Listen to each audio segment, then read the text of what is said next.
দর্শক, এই মুহূর্তে আমরা আছি হোটেল গ্র্যান্ড ইন্টারন্যাশনালে, যেটি উত্তরায় অবস্থিত এবং উত্তরার যে পরিচিত জায়গা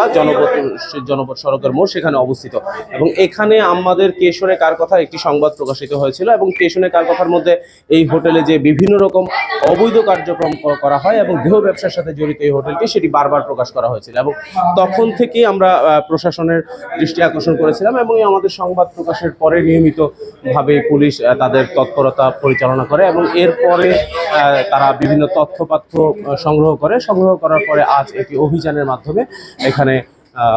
মাধ্যমে বেশ কিছু গ্রেফতার করা হয়েছে, যারা আসলে অবৈধ কাজ এবং অশ্লীল কাজের সাথে যুক্ত বলে আমরা জেনেছি। এবং এখান থেকে গ্রেফতার করে সরাসরি থানায় নিয়ে যাওয়া হবে এবং এরপরে আইনগত যে বিষয়গুলো সেই বিষয়গুলো পরিচালনা করা হবে। কেশনে কার কথা সেই সংবাদের মধ্যে আরও বেশ কিছু হোটেলের আমরা অভিযান চালিয়েছিলাম, সেখানে সেই সংবাদগুলো আমরা প্রকাশ করেছিলাম এবং সেই সংবাদের মধ্যে আরও বেশ কিছু হোটেল ছিল উত্তরা এবং আবদুল্লাহপুর এলাকার মধ্যে। এবং এখন গ্রেফতার যে প্রক্রিয়াটি, সেই প্রক্রিয়াটি সম্পন্ন করছে এবং আপনারা দেখতে পাচ্ছেন যে মহিলা পুলিশও উপস্থিত আছে তাদেরকে অ্যারেস্ট করার জন্য এবং অন্যান্য যারা আছে তারাও অ্যারেস্টের প্রক্রিয়াটি চলছে। এবং সেই সাথে আমরা যদি আপনাদেরকে দেখাতে পারবো যে এখানে আইন শৃঙ্খলা বাহিনী তাদেরকে সারিবদ্ধভাবে নেওয়ার চেষ্টা করছে এবং বেশ কিছু গণমাধ্যম ইতিমধ্যে এখানে উপস্থিত হয়েছে এবং সেই গণমাধ্যম কর্মীরাও তারা সেই সংবাদটি ফলো আপ করার চেষ্টা করছে এবং যে ছেলেগুলোকে গ্রেফতার করা হয়েছিল তাদের দুজন করে হ্যান্ডকাপ করানো হয়েছে এবং যদিও তারা তাদের চেহারা লুকানোর চেষ্টা করছে, কিন্তু আমরা তাদেরকে সিরিয়ালি নিয়ে যাওয়ার যে প্রক্রিয়াটি সেই প্রক্রিয়াটি ইতিমধ্যে দেখছি।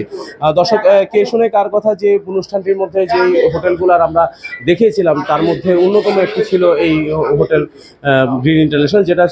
টাইম ফর শাইনের ৪র্থ তলায় অবস্থিত এবং ঠিক উত্তরা বাংলাদেশ মেডিকেলের পিছনেই অবস্থান করছে। এই ছিল আজকের যে বিষয়টি, সেই বিষয়টি আপনাদের কাছে উপস্থাপন করা হলো এবং এখান থেকে সরাসরি তাদেরকে পশ্চিম থানায় নিয়ে যাওয়া হবে এবং পশ্চিম থানায় যাওয়ার পরে একটি মামলা প্রক্রিয়া পরিচালনা করা হবে এবং সেই মামলার মধ্যে হয়তোবা তাদেরকে যে ধারাগুলো আসবে সেই ধারাগুলা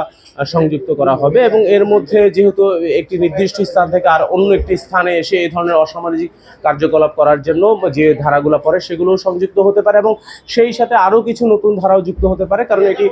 মানব পাচারেরও অন্তর্ভুক্ত হয়ে থাকে। কারণ বেশ কিছু ক্ষেত্রে আমরা শুনতে পাই যে বিভিন্ন সময় যে দেখা যায় যে তা বিভিন্ন মেয়েদেরকে ফাসলিয়ে দেখে আনা হয়, সেজন্য ওই ক্ষেত্রে এটি মানব পাচার আইনও আওতাও পড়ে। এবং আমরা যে দেখেছি যে তরুণদের যে অবস্থা দেখেছি সেটা আমাদেরকে বেশিরভাগ ক্ষেত্রেই মনে হয়েছে যে যারা ছাত্র তাদেরই এখানে অবস্থান আমরা একটু আগে সক্রিয়ভাবে দেখেছি এবং ছাত্র ছাড়াও বিভিন্ন মহলের মানুষই এখানে অবস্থান করে। আমরা যদি এই জায়গার যদি পরিবেশটা যদি একটু দেখাতে চাই তাহলে সেই ক্ষেত্রে যদি আমরা একটু দেখাই তাহলে সেক্ষেত্রে দেখা যাবে যে নারী পুলিশ কর্মকর্তা সিরিয়াল করে মানুষগুলো আনার চেষ্টা করছে যারা অসামাজিক কার্যকলাপের সাথে লিপ্ত ছিল এবং এখানে যারা উপস্থিত আছে তাদেরকে সবাইকে আলাদা একটি রুমে রাখা হয়েছে এবং ছেলেদেরকে নিয়ে যাওয়া হয়েছে এবং নারী যে ছিল যারা অসামাজিক কার্যকলাপের সাথে যুক্ত ছিল তাদেরকে আরেকটি রুমে রাখা হয়েছে এবং আমরা দেখছি যে পুলিশ আরেকটি রুম তল্লাশি কার্যক্রম করছে এবং সেই রুমের মধ্যে একজন হোটেলের সম্ভবত কর্মচারীকে সেখানে ধরা হয়েছে এবং একজন নারীকে ওই পাশে নিয়ে যাওয়া হয়েছে এবং কিছু গণমাধ্যম কর্মী যারা আছেন তারাও ফলো আপ ভাবে বিষয়টি দেখছেন। দর্শক, আপনাদেরকে আমরা যদি বিস্তারিত বলতে চাই তাহলে সেই ক্ষেত্রে আমরা বলতে পারি যে আমরা কে শুনে কার কথা যে পর্বটি আমরা পরিচালনা করেছিলাম উত্তরায় অসামাজিক কার্যকলাপ নিয়ে এবং সেটি পরিচালনা করার পরই আমরা উত্তরায় বেশ কিছু হোটেল নিয়ে আমরা সংবাদ প্রকাশ করেছিলাম। সেই সংবাদের মধ্যে এটি ছিল একটা অন্যতম প্রতিষ্ঠান এবং যেখানে বিভিন্ন রকমের অসামাজিক কার্যক্রম পরিচালিত হয়ে থাকে এবং বিভিন্ন স্থান থেকে নারীদেরকে বিভিন্ন কথা বলে কলেজগামী এবং বিভিন্ন নারীদেরকে নিয়ে আসা হয় এবং সেখান থেকে যদি আমরা দেখি যে এখানে পুলিশ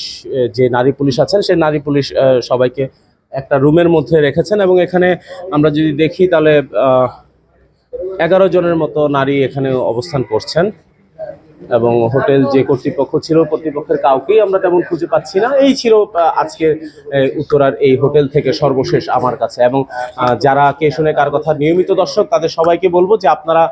আমাদের সঙ্গে থাকবেন, আমাদের পাশে থাকবেন এবং সবসময় আমরা এই ধরনের সংবাদগুলো আপনাদের জন্য সবসময় নিয়ে আসবো। আপনাদের সবাইকে ধন্যবাদ।